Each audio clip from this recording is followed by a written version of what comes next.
Tukin PNS DJP terendah ditetapkan 5 jutaan untuk level jabatan pelaksana, sedangkan terbesar adalah 100 jutaan untuk level jabatan tertinggi. Wah, banyak banget.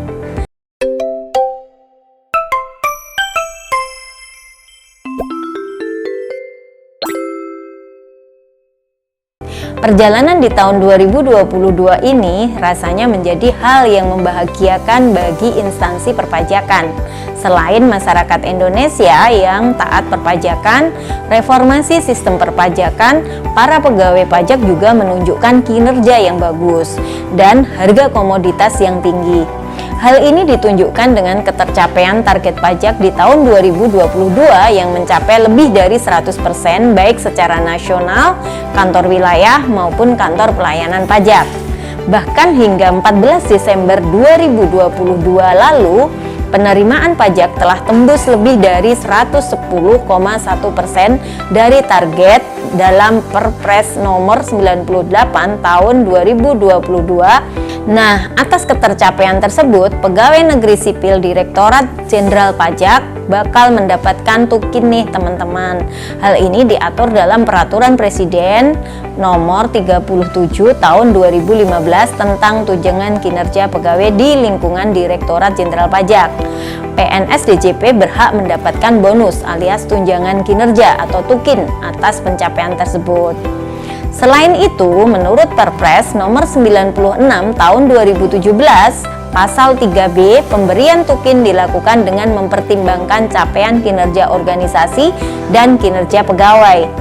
Tunjangan kinerja dapat diberikan paling sedikit 10% sampai dengan paling banyak 30% lebih tinggi dari besaran tunjangan kinerja yang tercantum dalam lampiran Perpres nomor 37 tahun 2015. Dengan realisasi penerimaan pajak kali ini, maka PNS DJP bakal menerima tukin penuh dari Menteri Keuangan. Dalam hal ini, Ibu Sri Mulyani Indrawati. Berdasarkan Perpres nomor 37 2015, tukin PNS DJP terendah ditetapkan sebesar 5 jutaan untuk level jabatan pelaksana, sedangkan terbesar kisaran 100 jutaan untuk level jabatan tertinggi. Tapi tenang teman-teman, Bapak Suryo Utomo dari Direktorat Jenderal Pajak mengatakan bahwa pajak ini bukan hanya urusan duit masuk, tapi juga bagaimana pihak Dirjen Pajak mengamankan masyarakat wajib pajak yang terdampak COVID-19 tidak terjatuh terlalu dalam. Dan insentif kita jalankan. Insentif yang dimaksud Bapak Suryo diantaranya adalah PPh 21 atau pajak karyawan yang ditanggung oleh pemerintah atau DTP. Hal ini dilakukan pemerintah untuk memberikan daya ungkit perekonomian guna meningkatkan daya beli masyarakat. Ngomong-ngomong, teman-teman tahu nggak sih insentif pajak ini apa? Insentif pajak merupakan tawaran berupa manfaat pajak yang diberikan oleh pemerintah kepada para pelaku sektor tertentu. Insentif pajak diberikan sebagai bentuk untuk mendorong agar kegiatan ekonomi di bidang tertentu bisa berkembang ke arah yang positif. Selain itu juga mendorong wajib pajak agar memenuhi kewajiban perpajakannya sehingga penerimaan negara akan meningkat. Selanjutnya, insentif pajak juga sebagai upaya yang dilakukan oleh negara untuk menarik investor dalam rangka mendorong dan meningkatkan aktivitas ekonomi. Agar investor mau menanamkan modalnya, maka negara harus bisa meyakinkan investor. Salah satunya dengan insentif pajak. Insentif pajak yang diberikan dapat berupa pengurangan tarif pajak, pengurangan dasar pengenaan pajak, dan penangguhan pajak. Manfaatnya apa kira-kira teman-teman? Pertama, untuk membantu mengatasi dampak krisis yang diakibatkan oleh pandemi COVID-19.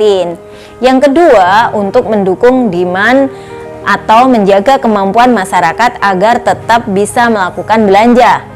Yang ketiga, sebagai dukungan terhadap cash flow untuk sektor usaha yang terdampak pandemi berupa keringanan pajak. Gimana teman-teman manfaatnya?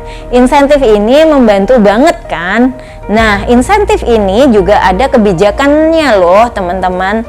Ada dalam PMK nomor 44 garis miring PMK titik 03 garis miring 2020.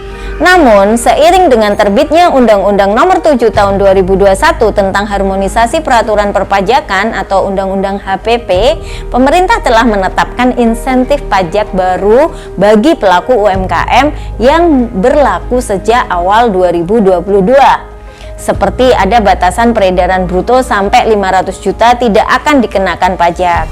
Insentif kesehatan kaitannya dengan penyerahan barang yang diperlukan dalam rangka penanganan COVID, pembebasan PPh 22 atas impor, dan fasilitas PPh bagi SDM di bidang kesehatan, insentif pajak untuk wajib pajak terdampak pandemi, pengurangan angsuran PPh 25, dan PPh final atas jasa konstruksi yang semuanya diperpanjang hingga akhir Desember 2022 ini. Wah, pemerintah sudah berusaha untuk memeratakan keadilan perpajakan juga ya. Bagaimana menurut teman-teman? Komen ya.